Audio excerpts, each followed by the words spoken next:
Look at this.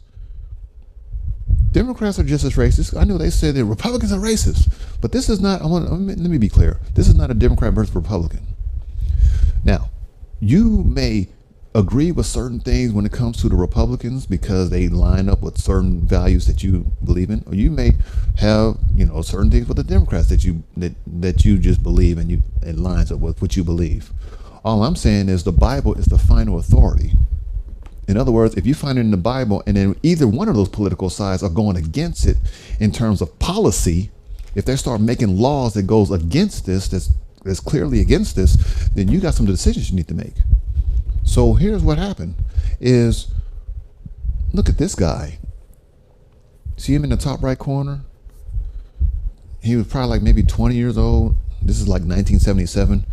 His name is Joseph R. Biden. Okay? And look at what he said in the statement. He says, my children are going to grow up in a jungle, the jungle of being a racial jungle. Joe Biden said this.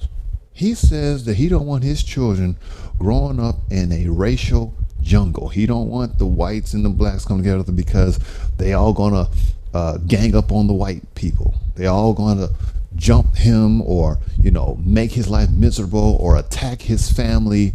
So he don't want that jungle. Now, this is the person that this is the person that says that y'all say, oh no, I don't care. He is for us. These people know how to play the role. But some of that stuff that they said, some of those ideas that they had is in them and it did not go away. I'm not sure they went down to deliverance and got delivered from that. That thing is still there. It just masks another way. Just like the plantation before was physical, now it's a different kind of plantation. It kind of looks a little bit underground, but it's the same thing. Some of these people are the same way. They just masked it a little different. But let's keep going here. I want you all to kind of see what Joseph R. Biden said in 1993 when he had this bill that he wanted to be passed into law. Check out this. Back the streets. It doesn't matter whether or not the person that is accosting your son or daughter or my son or daughter, my wife, your husband, my mother, your parents. It doesn't matter whether or not they were deprived as a youth. It doesn't matter whether or not they had no background that enabled them to become socialized into the fabric of society. It doesn't matter whether or not they're the victims of society. The end result is they're about to knock my mother on the head with a lead pipe, shoot my sister, beat up my wife, take on my sons. So I don't want to ask what made them do this. They must be taken off the street. That's number one. There's a consensus on that. Unless we do something about that cadre of young people, tens of thousands of them, born out of wedlock, without parents, without supervision, without any structure, without any conscience developing, because they literally, I yield myself 3 more minutes, because they literally have not been socialized. They literally have not had an opportunity. We should focus on them now. If we don't, they will, or a portion of them will, become the predators 15 years from now. And Madam President, we have predators on our streets that society has, in fact, in part because of its neglect, created.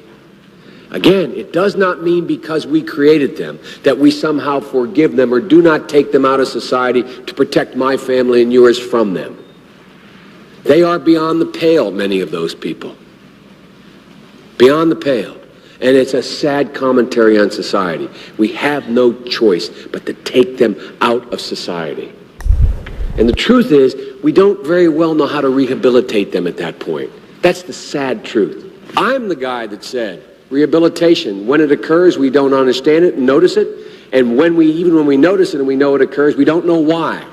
So you cannot make rehabilitation a condition for release. That's why in our system, there's the federal system, you serve 85% of your time.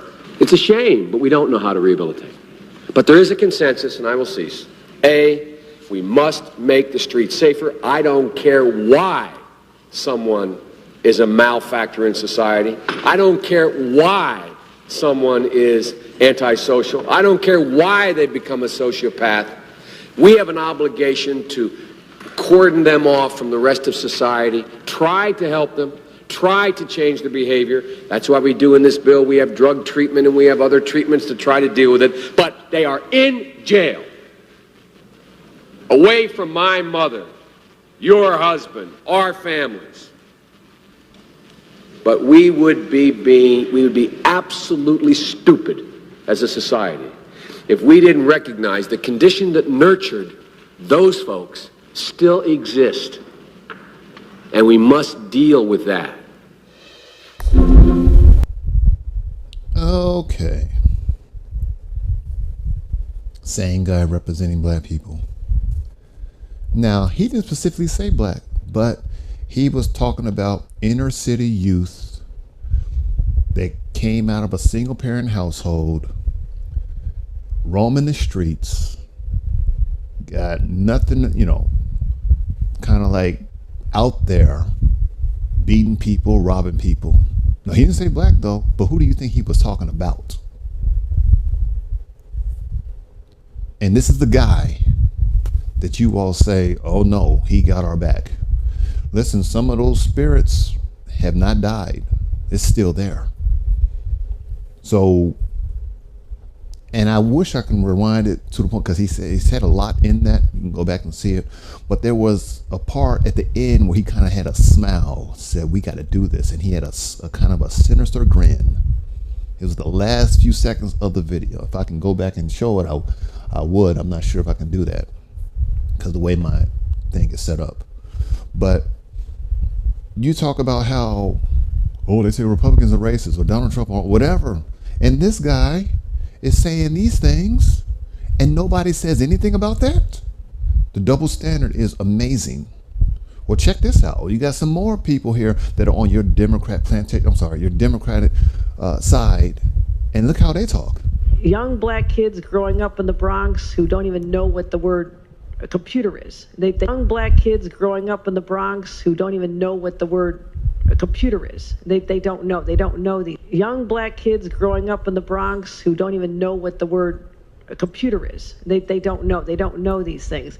And I want the world open up to all of them, because when you have their diverse voices innovating solutions through technology, then you're really addressing society's broader challenges.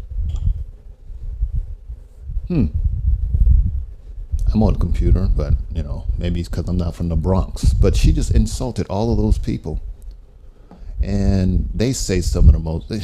You can't say that one side is more racist than the other. These people got issues, and you know what it is? Because of some of the crime bill, or because of this person did that, people are so dedicated that they just ignore any of that, because after all, if it wasn't for them, then we would still be in segregation. So they feel like they owe them something because you did something for me. And that's why they won't talk to their own family members if the family members go another way. That's why it's so hard to get through to these people when you're talking and you show them things like this, and they'll explain it away. They'll come for me. Like I said, they come at me with their fingernails. They come to me with their claws out, but they're not going to them that's saying this. You're not making them like, hey, you need to explain, this. They're not doing that. But they'll come for somebody like me who decides to think for themselves. And, some of these people are just as bad. They're just as racist. But I'm not talking about racism. I'm just talking about how people give other people a pass because they like them because of this particular party. And it may be something that goes against their personal values, even their biblical values. Okay? I got a few more things that I want to talk about. One of the things, like I said earlier, when I was a kid, these people would come into our churches And the preachers will allow the politicians to get behind the pulpit and spew their kind of pitch to the people and point at you like, can I have your vote? Can I have your vote? And they sit there and all they got to do is just shake a few hands and kiss a few babies. They don't need to do anything for the people, but just show up at a church, show up at an event or a picnic or a barbecue or something like that. And they don't do anything for them. And this is the kind of bondage that I believe, because like I got right here, this next one that I have, the preachers and the politicians are keeping people in bondage. The preachers and the politicians together are keeping that plantation kind of going on. Why? Because when you invite these so-called politicians into your church pastor, when you do that, you are kind of saying that both of us are in cahoots with each other, and you win, I win. So you bring these people into your churches, they get up there and they spew their mess or whatever. You put them in all of these good looking chairs. You put them up there behind the cross of the podium, which is sacred. And they say something that's clearly they're against when it comes to godly principles. Meanwhile, like I got this picture right here. Meanwhile, the hood still looks like the hood. And listen, I drive through these places all the time. I came from the streets of California. I came from Memphis, Tennessee. I came from all these different places where these are like controlled by these particular groups or these particular parties, and nothing has changed. The hood is still dirty. There's still crime there. There's no brand new schools. There's no brand new jobs. There's no brand new anything. Everything still looks the way it is. It's almost like, let's just put a Democratic person and contain all the people in this city. Don't let them go out to the suburbs and hurt all these other people. Let them just stay right in here. And we don't really have to give them anything except for a few things and come by every other election and say, do I have your vote? But we don't need to build up the city. We don't need to build up the community. We don't need to build up community centers to get people off the streets and all these different things. We don't need to do any of that. All we got to do is kiss a few babies. All we got to do is come to their churches, and all we got to do is go to their barbecue and get a few selfies with them, and we ain't got to do nothing else. And our community just eat it up. Why? Because you're this particular party, and if you have this color skin, it's like, okay, you're really going to be on our side now, when in fact some of us that got this skin are selling our people all the way down the river. So I know this is a kind of a touchy thing, but this is just how it is. I've seen how the hood still looks like the hood. It hadn't changed a bit. But when it's election time, here they go talking about, we need you to help us save democracy. You had 4 years to do something, and you didn't do anything except for come in and kiss a few babies and give us a raggedy "I voted" sticker. That's all we got out of the election, is an "I voted" sticker. Nothing changed.